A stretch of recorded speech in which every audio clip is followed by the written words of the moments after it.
Hi, thanks for joining us. I'm Dave Elliott. And I'm Doug Walker. Welcome to WLOX News This Week.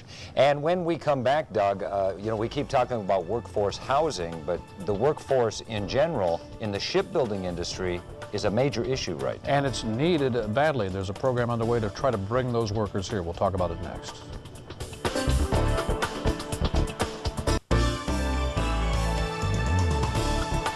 Thanks for staying with us. There's an effort gearing up to rebuild the workforce for the shipbuilding industry all along the Gulf Coast. The Gulf State Shipbuilders Consortium is launching a workforce initiative. Joining us with more on this is the president of the consortium, Byron Dunn, and from Trinity Yachts and Gulfport, we welcome Billy Smith to the show. Thanks so much for being with us. We appreciate it. Mr. Dunn, I want to start with you. In reading the press release from the Gulf Coast Shipbuilders Consortium, the headline is, Gulf Coast Shipbuilders Unite in the Face of Unprecedented Workforce Challenge. In other words, this is not something that has just come up in the last few years, or has always been a problem in the industry? Well, it's been a problem from time to time, but in the past few years, and particularly the past 3 years since Katrina, it's really been a serious issue along the Gulf Coast. As you probably know, when Katrina hit, a lot of people were displaced from the area. Shipyards were out of business for a little while until they could get cleaned up and reestablished. But then also the workers, a lot of them had lost their homes and cars and vehicles and all of that, and so a lot of them left the area and never came back. Others took high-paying FEMA cleanup jobs and those types of things. So a lot of the workers that were building ships went into other industry. Mr. Smith, I want to ask you about a couple of things that have happened in the past couple of weeks about not the amount of our workforce, but the condition of our workforce. There have been a couple of companies that have suggested our workforce isn't, and I quote, reliable, that we have trouble putting together good products. You're at Trinity Yachts, you're putting products out every single day. What do you think of the quality, not necessarily the quantity, but the quality of this workforce? We're happy with the quality of the worker we're getting here in Mississippi. We've moved our office here. This is where we live. This is the headquarters for Trinity Yachts. We have 1 yard in Mississippi and 1 yard in Louisiana. Obviously, it took the Mississippi yard because it was only started after Katrina when we moved here. It took the Mississippi yard a while to get up to efficiency, but it is an efficient yard. We're happy with the quality of the workers we're getting. And it's just a matter of they're building something that is not your traditional shipbuilding, whether it's commercial or military, which is a typical shipbuilding product here on the Gulf Coast. But no, we're happy with the work ethic, and we're happy with the attitude. And there's just not enough of them. We would be happier if there was more of them. Mr. Dunn, I talked to somebody, and I'm afraid it's going to have to be he told me this off the record.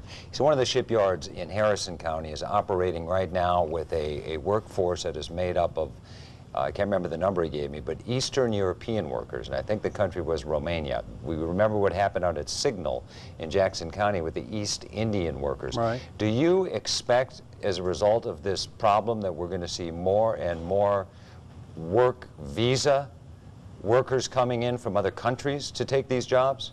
Well, I think the pressure on the shipbuilders now, they all have contracts.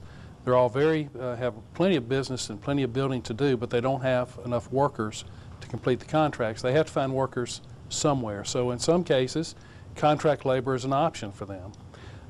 What we'd like to do, though, we'd rather see Americans building these ships. We'd rather see Mississippians, Alabamians, and Louisianians building these ships along the coast, and that's the reason that we formed the consortium to help develop this workforce. All right, but have we seen, wait, I'm sorry, but have we seen a dramatic increase in the number of, and I hate to say immigrant workers, and I apologize if that offends anyone, people coming in with work visas taking these jobs?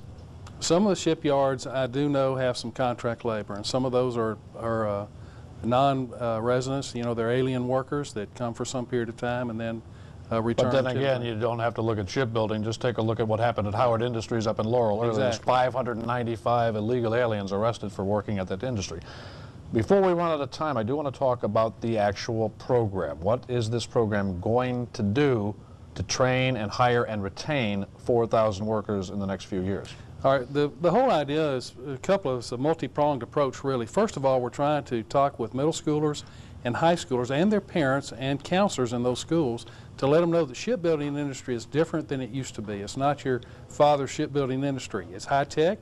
If you look at Trinity Yachts, go to their yard, for example, everything's under roof. It's like a manufacturing facility, not like we would typically think of a shipyard. It's high-tech, it takes skills, it takes mathematics, it takes science knowledge, and so we have to train these workers in those skills. The other thing we want people to know is that these are good jobs, and these are not only good jobs, these are good careers. We were talking earlier that in the shipyard you can do virtually any type of work you want to do. Yes, there's steel and there's aluminum work, but there's electrical work, there's electronics, there's carpentry, there's all of these other skill sets. Well, there's no doubt that relative to the average job, these are very high-paying jobs. Billy, we're almost out of time. Is it kind of unusual when we have Alabama, Louisiana, Mississippi working together on this, when you consider the competitive nature of the shipbuilding industry, that you guys have suddenly kind of gotten together to address this issue? Well, it's very interesting. We're competing for labor, but we're not competing for the same jobs. The jobs that Northrop Grumman has is different than Trinity, which is different than Schwest, which is different than VT Halter. So we're all building boats, but we're building in different categories. So we're not competitors for the work, but we are having a problem with the workers, and it makes sense for us to get together and try and solve this jointly versus each individual company coming up with a solution. Right. Billy Smith, thank you very much for joining us, and Byron Gunn, we appreciate you being here as well. Thank you. Thank you. And good luck with the program.